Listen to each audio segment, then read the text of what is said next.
Hey, everybody. Curious to know who is writing the president's policy positions.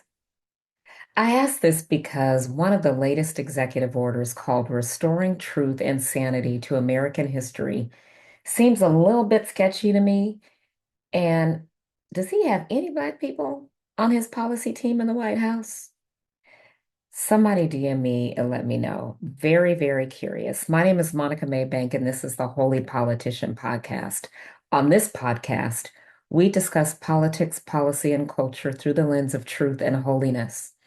If you haven't subscribed, click that button now. Share this podcast with three of your closest friends.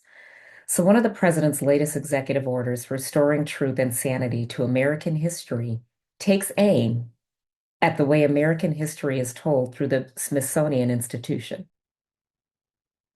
And for those of you who have never been to Washington, D.C., the Smithsonian is an entire entity and apparatus of 21 national museums in our nation's capital.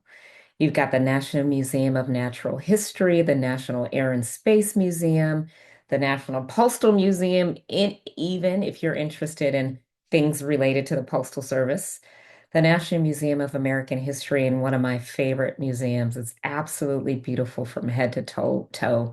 The National Museum of African American History and Culture. And this is just a few because there's 21, right? And these museums are really and truly some of the best museums in the world. They're funded by your taxpayer dollars. They're free and open to the public. If you haven't had a chance to go to Washington, D.C., it's worth the trip just to visit these free museums.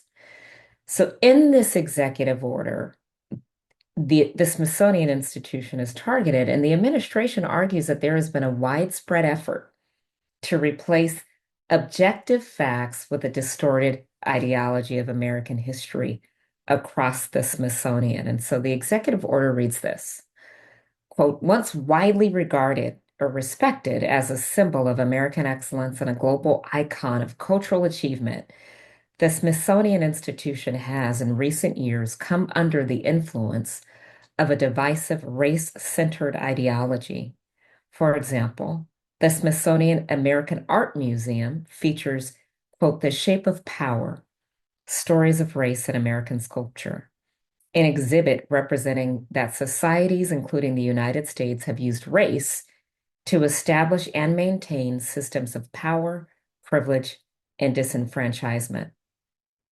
The executive order goes on to read, the exhibit further promotes the view that race is not a biological reality, but a social construct, stating race is a human invention, end quote. Ladies and gentlemen, I really hate to break this to you and to bust your bubble, but the truth is actually that race is a human intervention. It is a social construct. It is not based on truth and reality. Race was established and has been used to oppress people, particularly people of African descent. And this has happened all over the globe for centuries, that this false narrative is promoted that one race is supreme and to the other. And this is a man-made construct, but nearly everyone has bought into this distorted ideology, and nearly everyone abides by it. And the problem with American history in the past is that one, this notion of American elitism and American greatness is not so much a notion, it's true. American is the greatest country on planet Earth. However, a lot of that greatness came off the backs of enslaved people. And that is something that is rarely talked about. It was not discussed in history textbooks when I grew up. But if God created all man in his image and in his likeness, he afforded each and every last one of us with delegated authority, not somebody with a lighter skin shade than me versus people with darker shades than me or my skin shade. And race really is about skin shade, right? Did God look at one person's skin color and say, hey, I'm going to make a decision that because of your skin color, you and your children and your children's children and their children are subjected to generational oppression and discrimination and a lack of opportunity. And as a matter of fact, you deserve to be second class citizens. And so part of the problem with American history and textbooks in the past is that we just didn't learn the truth of American history.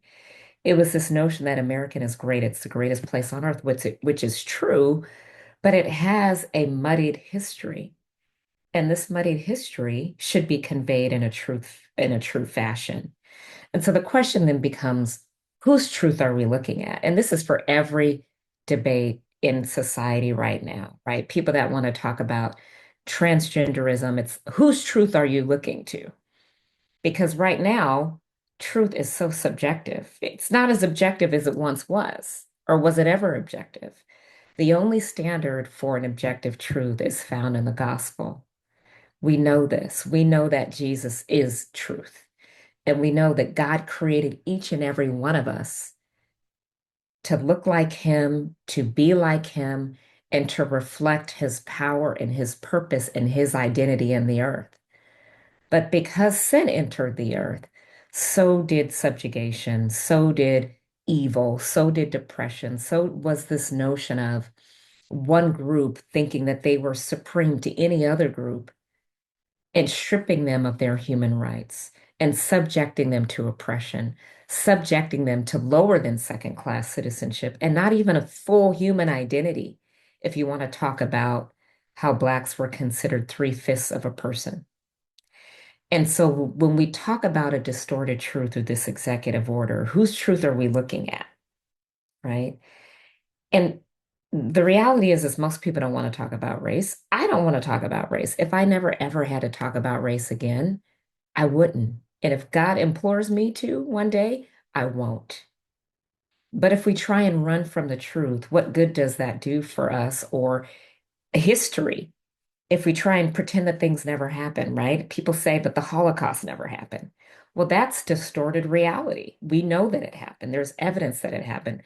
There are survivors of that experience that happened, right? But that doesn't mean that we don't say that it didn't happen because it makes us more convenient and comfortable, and we feel more empowered and comfortable with looking ourselves in the mirror to pretend that something that actually happened didn't happen. When we don't acknowledge the truth, we're denying an opportunity for us to learn from the past and to not repeat history. No political party is an arbiter of truth, not the Republicans, not the Democrats. God holds that authority. He is the supreme arbiter of truth. And so one of these days, before we get to heaven, I don't know, we'll be able to look past and beyond all of this because we'll actually see equality in society and not have to fight for things like equity and affirmative action. And the list goes on and on and on and on. So we have to acknowledge truth, but we also have to not worship this idea of oppression and worship this idea of race, because that's when things like this executive order get passed, because we are providing um, this unhelpful, tarnished, divisive rhetoric around what race can and should be when we really need to meet each other in the middle, find common ground. And those that are Christians need to look to the Bible as our standard of truth.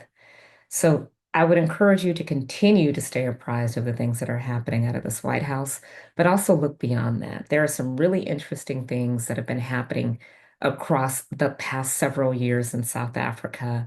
There's so many things that are happening on the African continent that have implications for the United States and the globe, but also for people of African descent. And I look forward to unpacking those things in future podcasts. God bless you. Be encouraged. Continue to pray for all of our leaders, local, state, and federal.